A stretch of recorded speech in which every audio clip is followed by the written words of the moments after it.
Richard Tice. Thank you, Madam Deputy Speaker.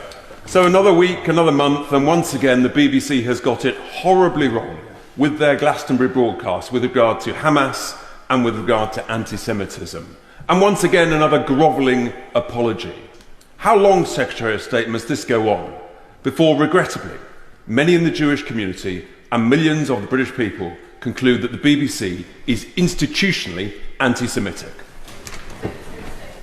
Well, I was going to thank him for that suggestion, but I think his views about the BBC are very clear.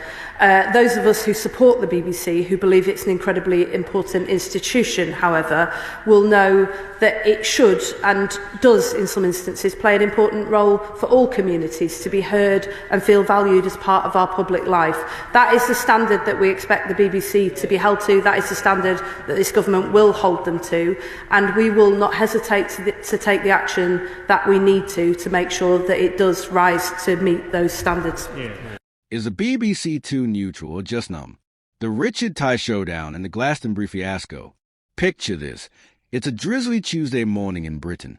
You're stirring your tea, scrolling the headlines, and suddenly the BBC, Britain's venerable broadcaster, airs footage of Glastonbury Festival where, to your disbelief, a crowd is heard chanting what sounds like support for a group most would rather see left in the history books.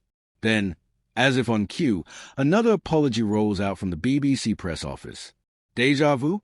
If you're part of the Jewish community, or just an average Brit with a sense of the absurd, you might be asking yourself, how did we get here, and what's gone wrong with our national broadcaster? Welcome to 2025, where the BBC's struggle to balance impartiality and common sense is becoming the nation's favorite political soap opera. Last week, a scene unfolded in Westminster that could have come straight from political satire. Richard Tice, leader of Reform UK and master of saying what others only mutter in pubs, rose in Parliament and delivered a rhetorical haymaker.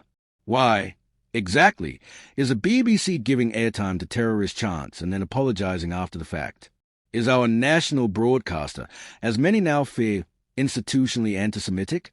It was a question designed to stick like marmalade to your toast, uncomfortable, sticky, impossible to ignore. Tice's tone was exasperated, echoing not just the frustration of the Jewish community but of millions across the UK who are tired of apologies and want action. Enter the government's official line, delivered with the sort of poise only years in the Commons can teach. The BBC is an important institution. We expect high standards, and we'll hold them to account. Translation. We know there's a problem, but don't expect fireworks. The Labour MP responding seemed torn between defending press freedom and acknowledging the BBC's repeated missteps.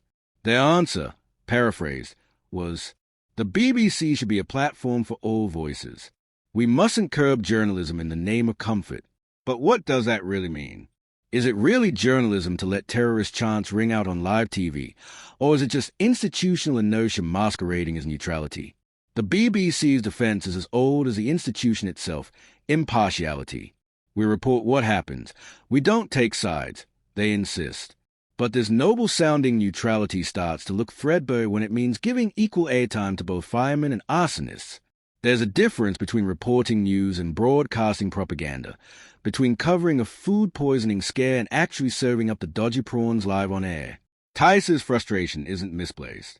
The line between journalism and irresponsibility seems to blur every time a new controversy erupts.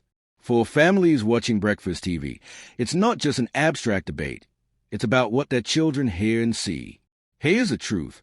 This isn't just a media debate. It's classic British political theatre. Tice, shrewdly, positions himself as a voice of reason, cutting through bureaucratic waffle and saying what many feel. Labour, meanwhile, is caught in the middle, defending media freedom while not wanting to look soft on extremism. The BBC, once again, finds itself on the back foot, wondering how it became the story instead of reporting it. It's a pantomime, but with real consequences.